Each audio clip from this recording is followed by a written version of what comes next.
আস্তে করে দরজা খুলে যখন ভিতরে উকি দিলাম, মনে হলো ঘরের ভেতর কিছু অস্বাভাবিক হচ্ছে। কমলা রানী সেখানে বসেছিল, আর তার পাশে একজন প্রায় ৬০ বছরের বৃদ্ধ ছিলেন। এমন একজন লোক কিভাবে আমাদের ২৫ বছরের কাজের মেয়ের সাথে এমন আচরণ করতে পারে, তা ভেবে অবাক লাগছিল। আমি তখনও নিশ্চিত ছিলাম না ঠিক কী ঘটছে। তবে পরিস্থিতি দেখে আমার মধ্যে এক অদ্ভুত পরিস্থিতি তৈরি হয়েছিল। পরিস্থিতি সামাল দেওয়ার জন্য আমি একটা পরিকল্পনা করলাম।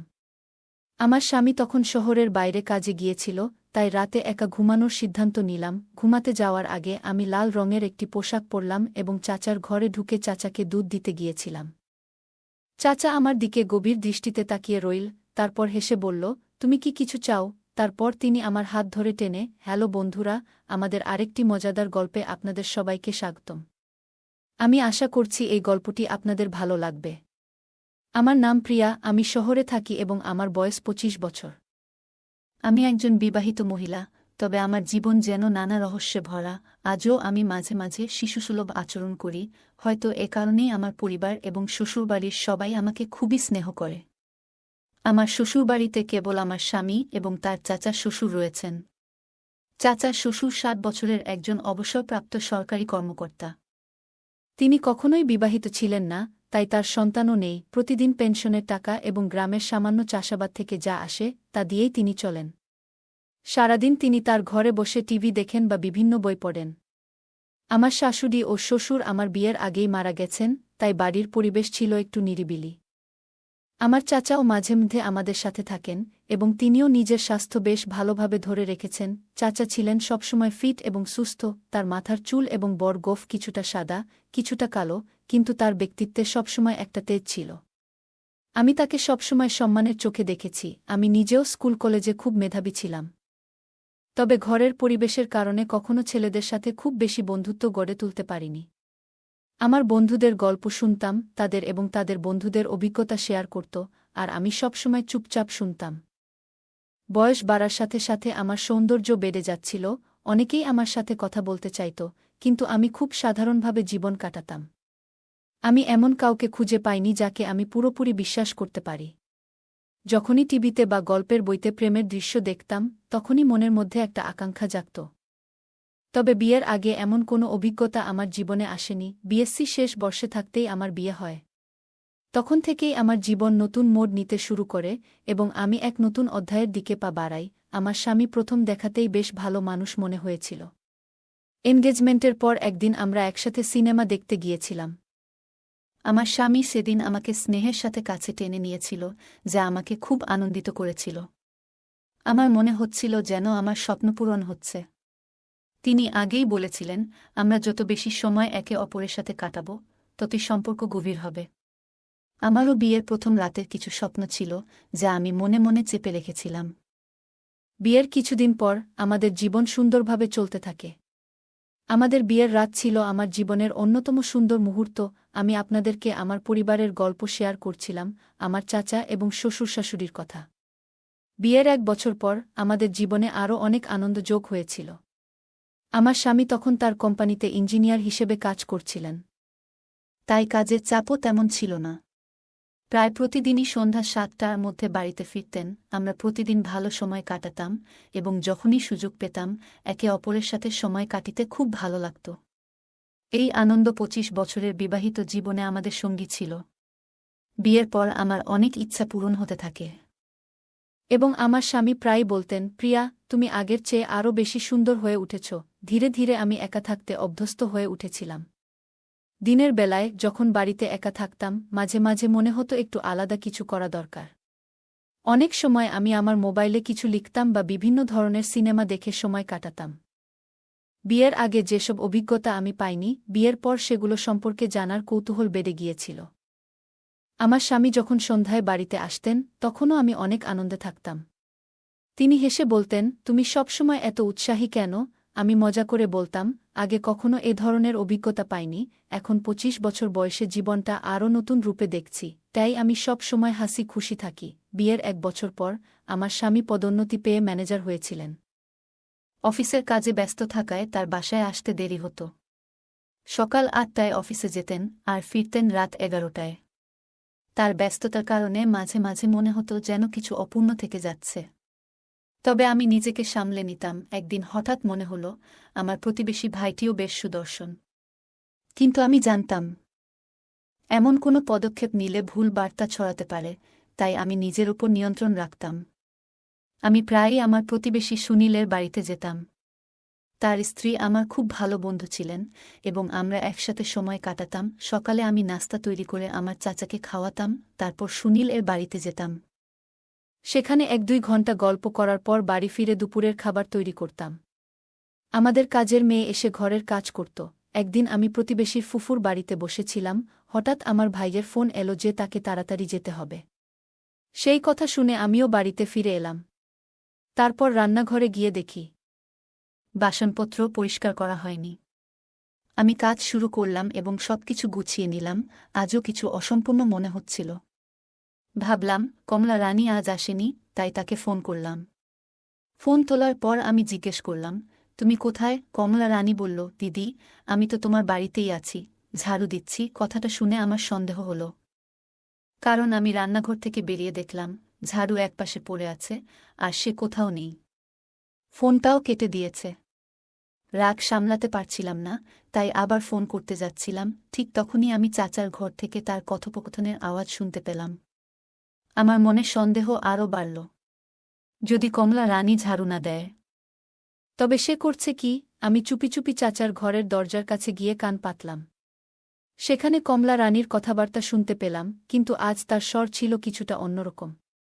ভেতরে ঢুকে দেখলাম চাচা বসে আছেন আর কমলা রানীও তার সাথে। এই দৃশ্য দেখে আমি হতভম্ব হয়ে গেলাম। বাইরে বসে দাদানাতনির মতো বয়সী মানুষের এমন আচরণ দেখছিলাম আর ভাবছিলাম কিভাবে এমনটা সম্ভব। সেই সময় আমি নিজের অনুভূতিকে সামলাতে পারছিলাম না। চাচার এই বয়সে এমন ব্যবহার দেখে আমি বিভ্রান্ত হয়ে পড়েছিলাম। কিন্তু আমি নিজের উপর নিয়ন্ত্রণ রাখতে পেরেছি। আমি প্রতিবেশীর ফুফুর কাছ থেকেও কিছু কথা শুনেছিলাম, কিন্তু সেগুলোকে গুরুত্ব দিইনি। আজকের ঘটনাটি আমাকে নাড়িয়ে দিয়েছিল। তবে আমার চাচা একবারও আমার দিকে তাকায়নি, যেন কিছুই ঘটেনি। সে কখনো আমার সাথে কোনো খারাপ ব্যবহার করেনি। তাই আমি কেন ভাবতে শুরু করলাম যে চাচাজি ভুল ধরনের মানুষ হতে পারেন। আমার মনে হলো চাচাজি একা থাকেন, তাই হয়তো কিছু ভাবনার দ্বন্দ্বে পড়েছি। কমলা রানী, যিনি আমাদের বাড়িতে কাজ করেন, তারও তো নিজস্ব জীবন আছে, বিয়ে হয়েছে, কিন্তু তার ব্যাপারে আমি কিছু জানি না। আজ যা দেখলাম তাতে আমার মনে নানা প্রশ্ন জাগল। আমি আমার ঘরে ফিরে এসে ভাবনার গভীরে ডুবে গেলাম। কমলা রানীর রুম থেকে হালকা আওয়াজ ভেসে আসছিল, আর আমি বিছানায় শুয়ে কল্পনার জগতে হারিয়ে গেলাম। কিছুক্ষণ পরে কমলা রানী চাচার ঘর থেকে বেরিয়ে এসে আবার নিজের কাজে লেগে গেল। আমাকে বিছানায় বসে থাকতে দেখে সে কিছুটা ভয় পেয়ে বলল, আরে ভাবি, আপনি কখন আসছেন? আমার নিজের কাজ করতে হয়তো ভুলে গিয়েছিলাম, আমি হাসি মুখে বললাম। হ্যাঁ, আমি না এলে আমি জানতে পারতাম না তোমার কাজের ধরনটা কেমন। আমার কথা শুনে সে কিছুটা অপ্রস্তুত হয়ে গেল এবং দ্রুত ঘর ছেড়ে চলে গেল। তার যাওয়ার পর আমি নিজেই ঘর পরিষ্কার করলাম এবং তারপর চাচাকে খাবার দিলাম। দিনের বেলায় যখন আমি একা থাকতাম, তখন সেই দৃশ্যগুলো আমার মনের মধ্যে ফিরে আসত। মনে পড়ত চাচার সাথে কাটানো মুহূর্তগুলো, আর স্বপ্নের মধ্যে হারিয়ে যেতাম। স্বামী বাড়িতে থাকলেও অনেক সময় তার সাথে কিছু শেয়ার করতে পারতাম না, কারণ আমার নিজের মনই দ্বিধায় ছিল। পরের দিন আমি সিদ্ধান্ত নিয়েছিলাম যে চাচার সাথে কথা বলতেই হবে, কিন্তু কিভাবে কথা বলা শুরু করব তা জানতাম না। চাচা জিও আমার দিক থেকে কিছুটা দূরত্ব বজায় রাখা শুরু করেছিলেন। সম্ভবত কমলা রানী আমাদের কথাগুলো জানিয়েছিল যে আমি সব কিছু জানি, তাই কোনোভাবে কথোপকথনের সুযোগ হচ্ছিল না। এই পরিস্থিতিতে একদিন দেখলাম কমলা রানী সালোয়ার স্যুট পরে এসেছে, যা তাকে আগের চেয়ে অনেক বেশি সুন্দর লাগছিল। সে নিয়মিত চাচার ঘর পরিষ্কার করত এবং আমি তখন আমার রুমে বসে থাকতাম। ধীরে ধীরে লক্ষ্য করলাম চাচাও যেন একটু অন্যরকম হয়ে উঠছেন। যখনই কমলা রানী তার ঘরে যেত, দরজা ভেতর থেকে বন্ধ করে দিতেন। এ নিয়ে আমার মনে কিছুটা রাগ জন্মাচ্ছিল, কিন্তু আমি নিজেকে শান্ত রাখার চেষ্টা করছিলাম। এক পর্যায়ে নিজের মনোভাব পরিবর্তন করার সিদ্ধান্ত নিলাম। আমার পোশাক পরিচ্ছদে কিছু পরিবর্তন আনি এবং নতুন ডিজাইনের পোশাক পরা শুরু করলাম, যাতে আমার সৌন্দর্য ফুটে ওঠে। যখন কমলা রানী ঘরে থাকত, আমি আমার ঘরে থাকতাম। কিন্তু তার চলে যাওয়ার পর আমি চাচার সামনে যেতাম এবং এমনভাবে থাকতাম যাতে আমার সৌন্দর্য চোখে পড়ে। আমি লম্বা কুর্তি বা মাঝে মাঝে জিন্স ও স্কার্ট পরতাম। সকালে চাচাকে চা দিতে যেতাম, আর তিনিও বোধহয় বুঝতে পারতেন যে আমি তার কাছ থেকে কি চাই। বিকেলে আমরা প্রায়ই একে অপরের সাথে সামান্য কথাবার্তা বলতে শুরু করলাম। রাতের খাবারের সময় আমরা সংসারের নানা বিষয়ে কথা বলতাম। একদিন আমি চাচাকে জিজ্ঞেস করলাম কেন তিনি বিয়ে করেননি। তিনি মুচকি হেসে বললেন, বিয়ে জিনিসটা ভালো লাগে না আমার, তাই। আমিও হেসে বললাম, হ্যাঁ বুঝেছি। এমন সময় কমলা রানীও হেসে উঠল এবং সে বলল, তুমি সব জানো? আমি মৃদু হেসে বললাম, হ্যাঁ জানি, কিন্তু কথাগুলো সেখানেই শেষ হয়ে গেল। আসলে জীবনে অনেক সময় সঙ্গের প্রয়োজন হয়, আর সেই সঙ্গ মানসিক শান্তি এনে দেয়। তিনি হেসে উঠলেন, সবকিছু যেন ধীরে ধীরে স্বাভাবিক হয়ে আসছিল। এরপর যখনই কমলা রানী তার রুমে যেত, চাচা আর দরজা বন্ধ করতেন না, বরং একটু খোলা রাখতেন। কমলা রানীও এখন আগের চেয়ে স্বাভাবিকভাবে আচরণ করতে শুরু করল, আর আমিও তাদের সাথে হালকা মজা করতাম। যখন কমলা রানী কোনো কাজ করত, আমি বলতাম, এটা তোমার কাজ, আর সে মজা করে বলতো, হ্যাঁ ভাবি, সব হয়ে গেছে। এরকম হালকা মজার মধ্যে আমাদের দিনগুলো কেটে যাচ্ছিল, তবে চাচা এখনও আমার থেকে কিছুটা দূরত্ব বজায় রেখেছিলেন। আমি প্রতিদিন নতুন পদ্ধতিতে তার সঙ্গে কথাবার্তা বলার চেষ্টা করতাম। একদিন যখন আমি তাকে চা দিতে গেলাম, তিনি হঠাৎ তার খবরের কাগজ ছেড়ে আমার দিকে তাকালেন। তিনি আমার দিকে কিছুক্ষণ চেয়ে রইলেন। আমি অবাক হয়ে জিজ্ঞাসা করলাম, কি হল? আপনি এভাবে তাকিয়ে আছেন কেন? তিনি হেসে বললেন, তুমি আজ নতুন শাড়ি পরেছ, খুব সুন্দর লাগছে। তখনই হঠাৎ তার জামার উপর কিছু চা ছিটকে পড়ল। তিনি একটু চমকে গেলেন, আর আমি চুপচাপ আমার রুমে ফিরে এলাম। কিছুদিন এভাবেই কেটে গেল। আমি লক্ষ্য করছিলাম চাচার মনোভাব আমার প্রতি একটু একটু করে বদলাচ্ছিল। তিনি এখন একটু স্বাভাবিক হচ্ছিলেন, কিন্তু তেমন সাহস পাচ্ছিলেন না কিছু বলতে। একদিন আমার স্বামী শহরের বাইরে ছিলেন কাজে।